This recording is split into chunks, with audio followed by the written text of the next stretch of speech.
오늘 본문의 말씀으로 매달릴 필요 없는 세 가지 집착이라는 제목으로 마가복음 60번째 강해를 함께 살펴보도록 하겠습니다. 여러분, 우리가 오늘 읽은 이 마가복음 15장은 인류 역사상 가장 불공정한 재판 현장을 보여주고 있습니다. 여러분, 원래 사법제도에서 가장 중요한 가치는 공정함이죠. 공정하게, 억울한 사람이 없이 공정하게 재판하는 것이 너무너무 중요합니다. 그런데 오늘 예수님이 받으시는 재판은 처음부터 끝까지 불법의 연속이죠. 예수님이 잡히시는 일정을 조금 우리가 정리해 볼 필요가 있는데요. 예수님은 목요일 밤에 겟세마네 동산에서 잡히십니다. 목요일 밤입니다. 그리고 밤새도록 이리저리 끌려다니시고요, 신문을 당합니다. 그런데 원래 밤중에는 공회를 소집하면 안 되는 율법의 규정이 있습니다. 그러니까 밤에 재판을 할 수 없습니다. 공정하지 않기 때문에 반드시 날이 밝고 난 뒤에 법정에 세우는 것이 율법인데, 그런데 예수님은 밤에 새벽 2시까지 대제사장들과 종교 지도자들이 이리저리 끌고 다니면서 예수님을 신문하고 있습니다. 그리고 이제 금요일 아침, 그 다음날 아침 6시가 되자마자 예수님을 이제는 로마 총독, 그 당시에 유대 땅이 로마의 지배를 받고 있었잖아요. 이제 로마를 그 당시 그 유대 지역을 다스리고 있는 분봉왕 헤롯과 그리고 빌라도의 법정으로 끌고 갑니다. 근데 여기서 우리가 궁금한 것이 있는데, 왜 예수님을 그러면 유대법으로 판결하지 않고 왜 로마법으로 지금 갑자기 끌고 갔느냐? 여러분, 유대법은 최고 사형이 이 돌로 쳐 죽이는 겁니다. 로마는 최고 사형이 사형인데 십자가형은 최고형입니다. 그래서 지금 바리새인들과 종교 지도자들이 머릿속에 어떤 마음이 있냐면, 예수님을 죽여야 되겠는데, 사형을 받아야 되겠는데, 그런데 그 당시에 로마의 지배를 받고 있기 때문에 자신들에게는 사형 집행권이 없어요. 그러니까 사형을 받기 위해서는 반드시 로마 법정으로 가지고 가야 됩니다. 그리고 당시에 이제 대제사장들과 서기관들이 예수님을 십자가에 달아 죽이고 싶어 했어요. 왜냐하면 신명기 21장 23절에 보면 십자가에 죽은 자는 하나님께 저주받은 자다라고 하는 구절이 있습니다. 그러니까 한마디로 저 예수는 하나님께 저주받아서 십자가에 처형을 당했다라고 하는 이 결론을 딱 정해놓고, 그러기 위해서는 유대법으로 사형을 집행하면 안 되고 로마 법정으로 데리고 가서 십자가형을 받아야만 저 예수는 하나님께 저주받은, 그래서 사형을 당했다. 이것이 이제 이 사람들의 큰 그림이었기 때문에 빌라도에게 데리고 간 겁니다. 여러분, 근데 오늘 이 법정에 보시면 세 부류의 사람이 등장합니다. 첫 번째는 예수님이 이 자리에 서 계시고요, 그리고 두 번째는 종교 지도자, 예수님을 고발한 종교 지도자들이 있고요, 세 번째는 빌라도가 있습니다. 그러니까 예수님, 종교 지도자, 그리고 총독 빌라도가 이 불의하고 억울한 재판의 자리에 지금 서 있는데요, 우리는 이 재판 과정을 보면서 세 부류의 모습을 통해서 우리가 인생을 살아가면서 절대로 매어 달릴 필요가 없는 세 가지 헛된 집착이 무엇인가를 살펴보려고 합니다. 차근차근 한 개씩 한번 살펴보도록 할 건데요, 첫 번째로 우리가 집착할 필요가 없는 건 무엇이냐? 살려고 발버둥 치는 것에 매달릴 필요가 없다라는 겁니다. 여러분, 보통 재판을 받는 죄수들의 공통적인 특징이 뭡니까? 어떻게든 변명하고 무죄를 주장하고 형을 낮추려고 하죠. 낮추려고 합니다. 살 길을 찾으려고 합니다. 만약에 억울한 고발을 당했다면 어떻게든 자신의 억울함을 풀기 위해서 정말 백방으로 뛰어다니는 것이 당연하죠. 그런데 오늘 예수님의 모습을 보면 이상합니다. 억울한 누명을 쓰시고 억울한 공정하지도 않은 재판을 받으시는데도 불구하고 말씀이 없으셔요. 침묵합니다. 그러니까 이 상황을 보고 빌라도가 이상하게 여깁니다. 15장 4절과 5절의 말씀을 보시면 이렇게 말합니다. 빌라도가 또 물어 이르되 아무 대답도 없느냐? 그들이 얼마나 많은 것으로 너를 고발하는가 보라. 예수께서 다시 아무 말씀으로도 대답하지 아니하시니 빌라도가 놀랍게 여기더라. 재판장에서 억울하게 잡혔는데 빌라도가 봐도 좀 이상하거든요. 그런데 예수님은 아무 말이 없는 거예요. 예수님은 목숨을 구걸하거나 살기 위해 발버둥 치지 않습니다. 왜냐? 이유가 있습니다. 그것은 이 길이 자신이 걸어가야 될 길이라는 것을 알기 때문에 그래요. 자신의 사명이 무엇인지 알기 때문에 예수님은 침묵하는 겁니다. 사랑하는 성도 여러분, 우리도 살아가면서 내 힘으로 살아보겠다고 발버둥 칠 때가 얼마나 많습니까? 당연하죠. 그거 뭐 욕해서도 안 되고 열심히 살아야 됩니다. 그런데 여러분, 사도 바울이 사도행전 20장 24절에서 고백했듯이 사명자는 그 사명을 다하기 전까지 결코 죽지 않습니다. 하나님은 사명자를 지키십니다. 그러니까 하나님이 이 땅에 우리를 보내셨는데 그냥 실수로 보낸 게 아니고 각자의 나름에 맞는 크고 작은 사명이 다 있다는 거예요. 그 사명이 다하기 전까지는 하나님이 데려가지 않는다라는 거예요. 여러분, 이 사실을 믿는다면 우리가 그 죽음 앞에 그 참 살려고 발버둥 치는 것에 대해서 우리가 자유로울 수 있다는 거예요. 사명을 다하기 전까지는 결코 죽지 않는다. 사명. 여러분, 이 말이 저와 여러분들의 고백이 되기를 주의 이름으로 축원합니다. 중국의 고대 전투의 기록에 보면 전쟁에서 가장 빨리 죽는 병사가 어떤 병사냐 기록이 있는데요. 그것은 칼을 처음 잡은 초보 군사가 많이 죽는답니다. 왜냐하면 이제 경험이 없으니까 막 이제 어떻게 하냐면 앞으로 돌진은 안 해요. 숨고 도망가고 그러다가 많이 죽는답니다. 그리고 막 몸에 힘을 주고 칼을 막 이렇게 분별 없이 과도한 힘을 주면서 살려고 바둥바둥 치다가 오히려 더 죽는다는 거예요. 더 많이 죽는다는 거예요. 오히려 노련한 병사는 명령에 순종하면서 가라 하면 가고 서라 하면 서고 줄을 서라 하면 줄을 서고 철저하게 그러면 생존율이 높다는 거예요. 그러니까 과도한 힘이 오히려 자신을 죽음으로 몰아간다는 역사적인 교훈인 거죠. 여러분, 다시 한 번 더, 사명자는 사명이 다하는 날까지 결코 죽지 않습니다. 우리가 안 죽어야지 힘을 확 주고 있어도 그게 아니잖아요. 하나님이 언제 데려가시느냐, 그 사명이 다 하면 그때 하나님이 우리를 데려가신다. 여러분, 그러므로 내 힘을 빼고 사명에 집중하시는 저와 여러분들의 삶이 되시기를 주의 이름으로 축원합니다. 두 번째로, 타인을 향한 시기심과 비교의식에 매어 달릴 필요가 없습니다.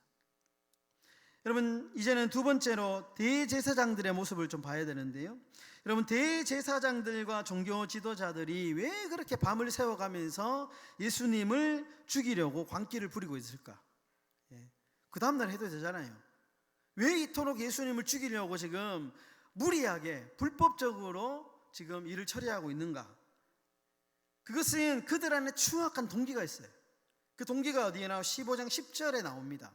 왜 이들이 이토록 예수님을 불법적으로 그 밤새도록 미친 사람처럼 예수님 끌고 다니면서 그렇게 십자가형을 받게 만들려고 했는가? 15장 10절에 보시면 이렇게 나옵니다.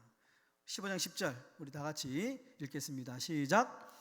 이는 그가 대제사장들이 시기로 예수를 넘겨준 줄 알미러라.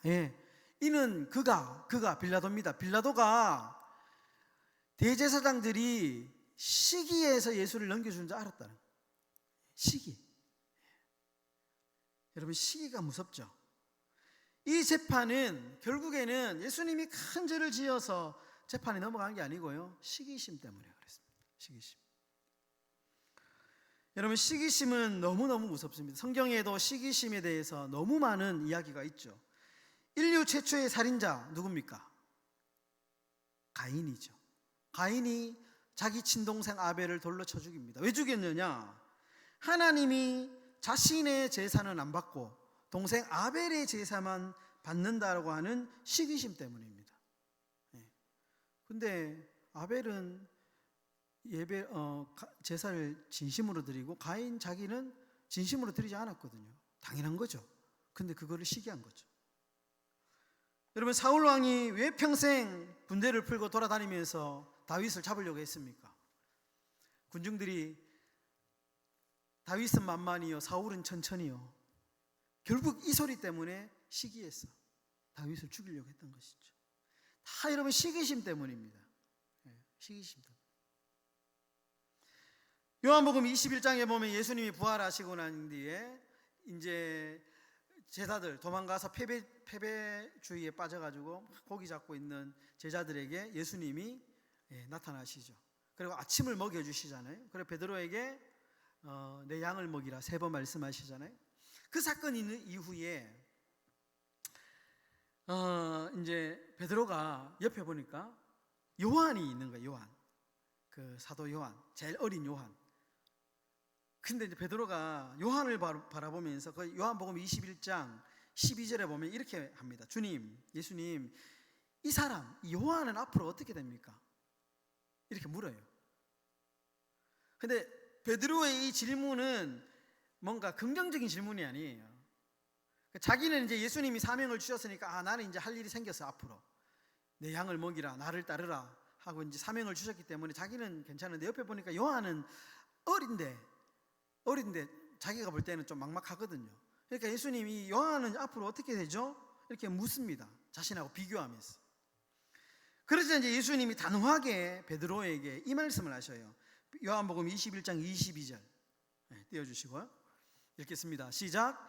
내가 올 때까지 그를 머물게 하고자 할지라도 내게 무슨 상관이냐? 너는 나를 따르라. 쉽게 말하면 남일 신경 쓰지 말고 네 일이나 잘해라. 베드로에게 예수님이 그렇게 말씀하시죠. 요한 걱정하지 말고 네 사명이나 잘 감당해라. 비교하지 마라. 요한은 요한의 사명이 있고 너는 너의 사명이 있다. 여러분, 그래서 사도 요한이 요한복음, 요한 1, 2, 3서, 요한계시록 쓰잖아요. 요한이 제일 마지막에 나머지 12제자 중에 유일하게 밤모섬, 요한계시록을 쓴 밤모섬에서 이 자연사 한 사람이 요한이고요. 나머지는 다 순교하잖아요. 그러니까 자신에게 있는 자신만의 사명이 있으니까 남일 신경 쓰지 마라. 여러분, 시기심은 언제 나타나냐 하면 자꾸 남을 의식할 때 시기가 생겨요. 시기심. 사명에만 집중하면 시기심이 생기지 않습니다. 주어진 내 일에 남들하고 비교하지 말고 내게 주어진 일만 열심히 하며 하나님 바라보면서요, 그 안에서 기쁨을 찾고 그 안에서 만족을 누리면 우리가 남을 시기할 이유가 없고요, 그럴 시간도 없습니다. 여러분, 시기심은 마귀가 주는 영적인 공격입니다. 이거는 그냥 감정의 문제가 아니에요. 마귀가 주는 영적인 공격입니다. 누군가가 잘 될 때 배 아프고 시기가 올라오면 우리가 예수 이름을 대적해야 되고요, 기도해야 됩니다. 그리고 상대를 인정하고 축복하는 기도를 해야 됩니다.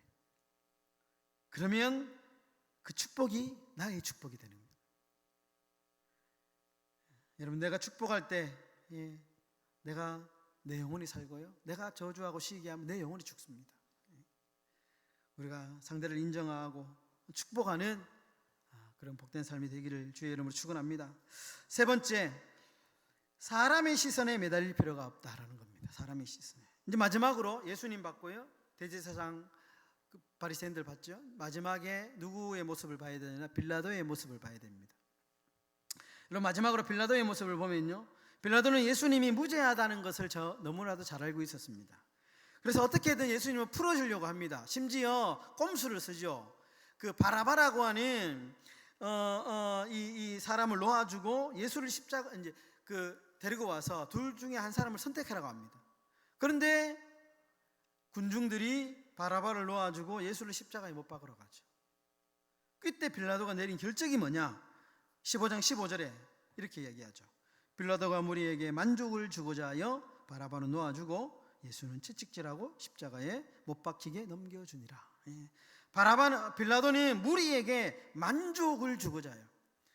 예수님이 무죄라는 것을 알고 있었는데 그것보다 더 중요한 건 사람들의 시선을 의식한 거죠. 사람들의 시선과 사람들의 평판 때문에 정의를 버리고 불의를 선택하게 된 겁니다.